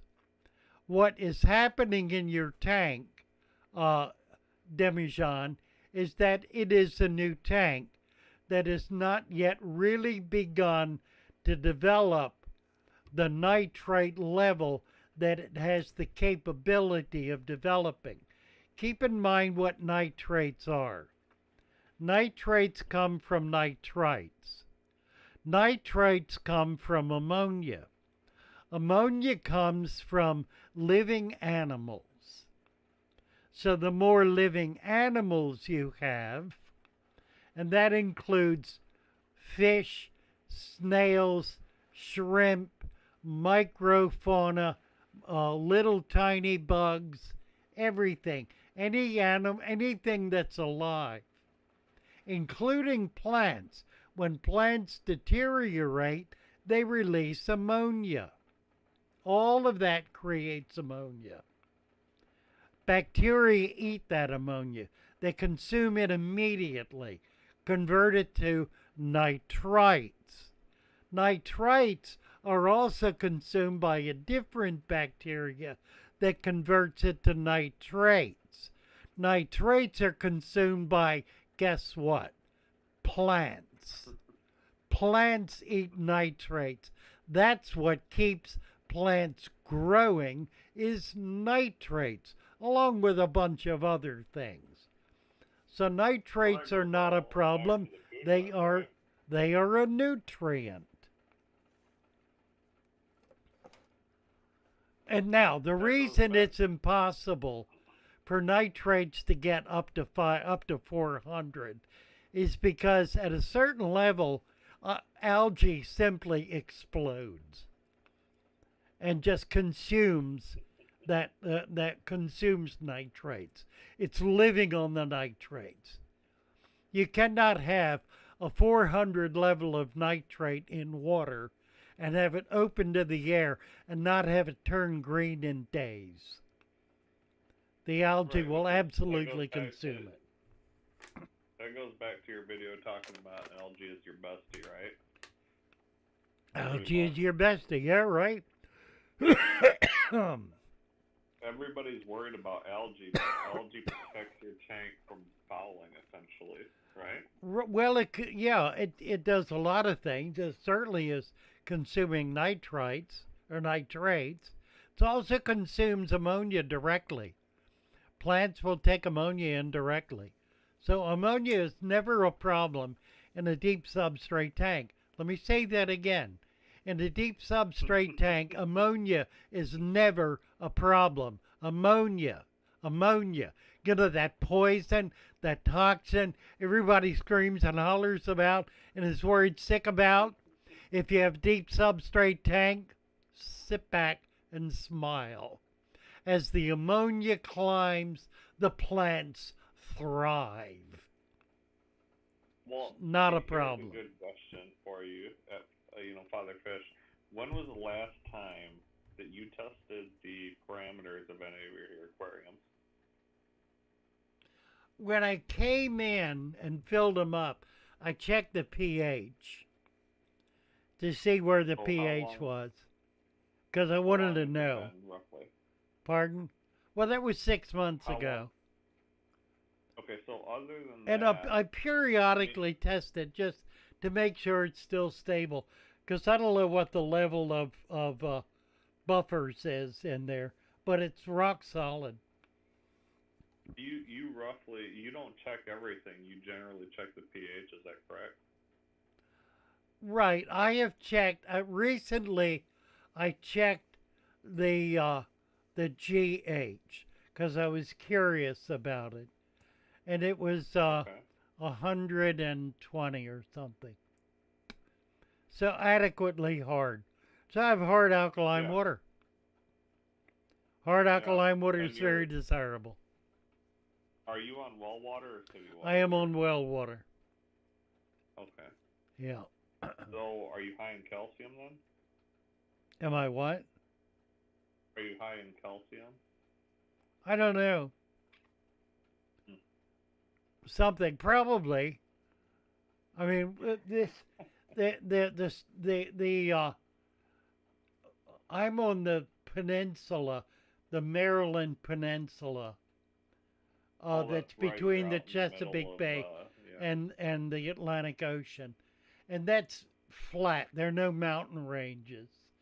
There's no. Everything is pretty much at sea level. The whole peninsula. So it's like Florida in that respect. So it's all, if you go down 20 feet and you're into ancient seabed. Father Fish is in the danger zone, so if the proper hurricane comes across, we might have to fly him out. Or flood, yeah, right. They can come from dead animals too. Yeah, absolutely, Thomas. Ammonia comes from dead animals too. Absolutely. How worried are you about snails? That's one thing that I notice a lot. People in the forum, some people talk about snails and say if you let a snail die in your tank, it's a nitrate bomb. And they say, some people say that. I mean, well, the people who say that are the people who are trying to maintain a sterile tank. And they're right. It's true. If you're trying to maintain a sterile tank, anything that dies can foul the tank. Can make it anaerobic. Can burn up all the oxygen. It'll create so much bacteria that bacteria will consume all of the oxygen. And that'll So you're kill not worried everything. about small amounts of die-off, natural die-off in the tank? I'm not concerned about large amounts of die-off. It's just not an I issue. haven't noticed any issues from it. It's not an issue. I've been paranoid about it, but it's not been an issue so far. It's good to know, because if you are just getting started in the hobby and you look at the forums, you'll find a lot of information that makes you worried that you're going to spend a lot of money, you're going to spend a lot of time chasing after parameters or chasing after the perfect solution for your aquarium, whether it's filtration or parameters.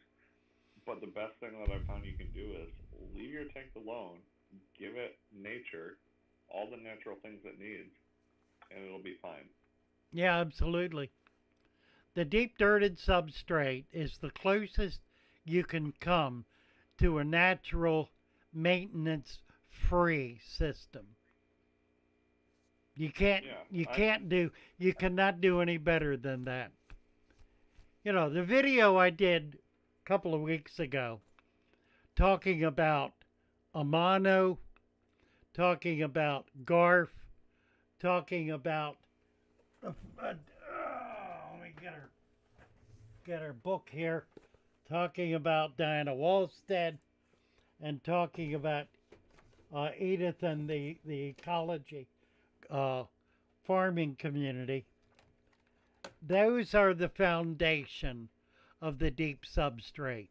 Now, none of those people nailed it because they had bits and pieces of it. They all contributed their part to it, but it wasn't until we put the whole thing together in one package that we began to see what really could happen. So we started with the dirt. There were so many benefits to that dirt, but there were drawbacks.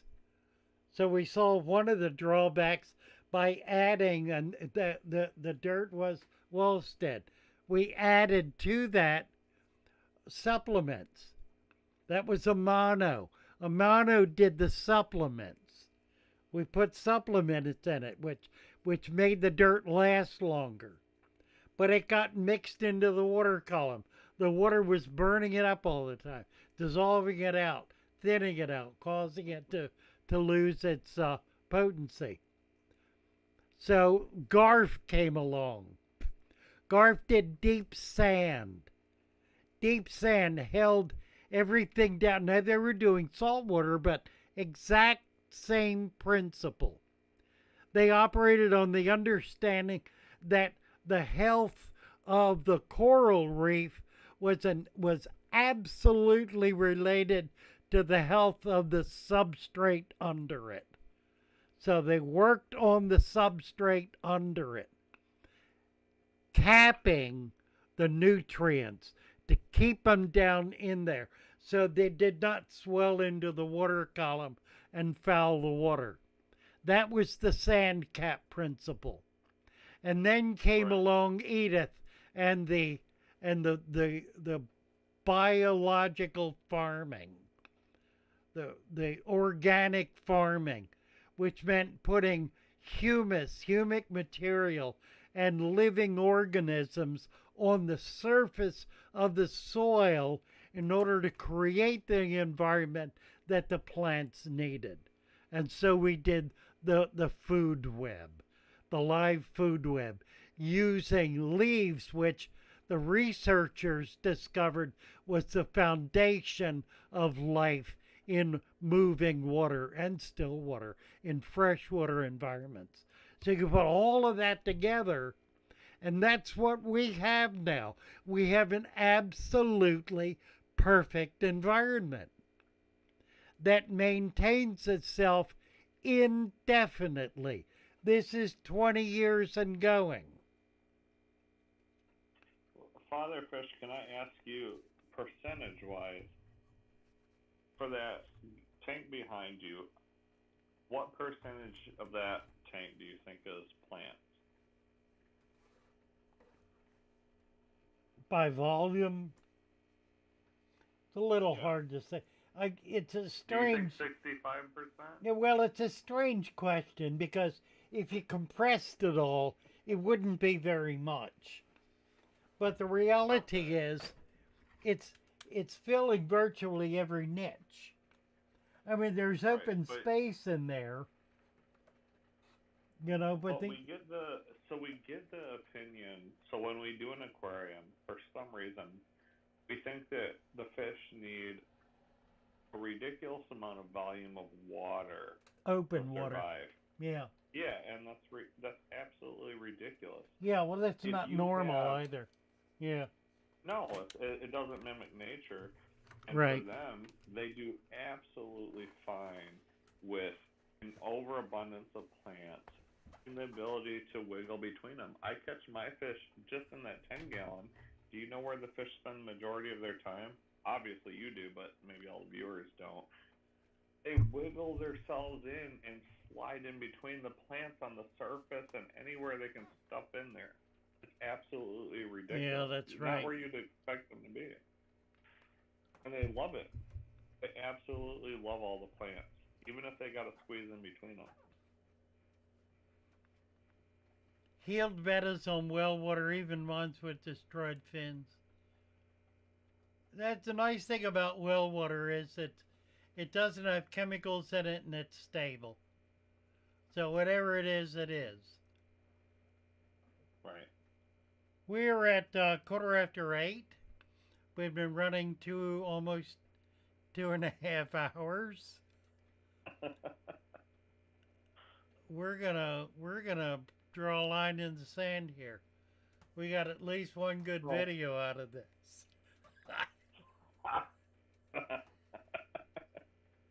Eh, isn't that the point of the live stream? yeah, I think. All There's a right, lot of couple good of people in things. this While chat. I got you, we still got about 50 people here. If you need plants, order them now. I've got 15 bunches of plants for $49.99 at father.fish at our website. Order them now. If you have not been to Discord, get over there and learn how to do it. We have a group of people we are training to help new folks coming in, so you're not going to get lost when you get there. Also, those of you who are in a position to support us, go to Patreon. Beginning this week, we will begin doing special things for our Patreon people. We got a few folks who have been on Patreon from the very beginning for almost 3 years, and we ain't never done nothing for them. Well, that's the times they are a changing. We're gonna start publishing our book on Patreon, so the Patreon members will be the first to see it, and will be the only ones to see it, other than behind a paywall, basically. What else? It's all I can think of right now. Do it all. Make sure you like and subscribe and Like, follow the subscribe, channel. and share. Be sure to share.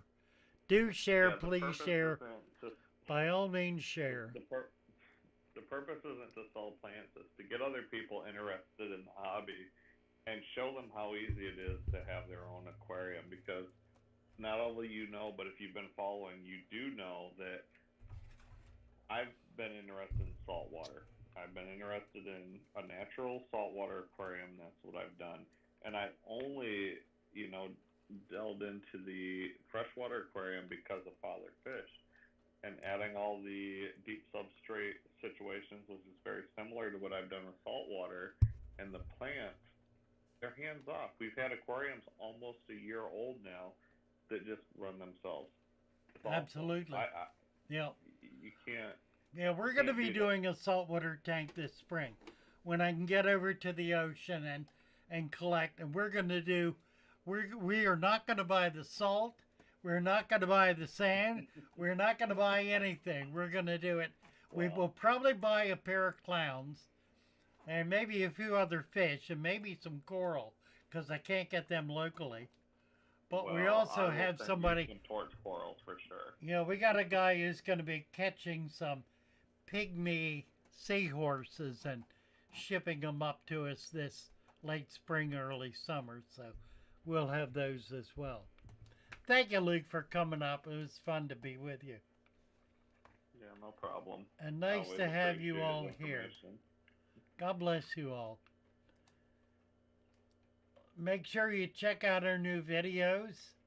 We got a new one came out this morning about my grandmother. It's actually a really sweet video. Nobody wants to know about grandma, but please check it out. Oh, it's very that nice. video is awesome. Very good It's very information. nice. Good It's a, history on and it's fatherhood. beautifully produced. We have a really excellent new helper who's putting videos together for us and doing a real quality That job. gentleman's name? Pardon? Dead What's Man's that Will. gentleman's name? His Dead name, I Man's don't know Will. his business name. He's from India. He lives in India. Absolutely, helping us put together these quality videos that you've seen over the last few weeks. He's an Right, awesome guy. Right. He's been helping us out. So.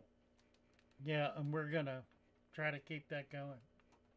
So bless you all. Bye for now. See you next See you week. guys.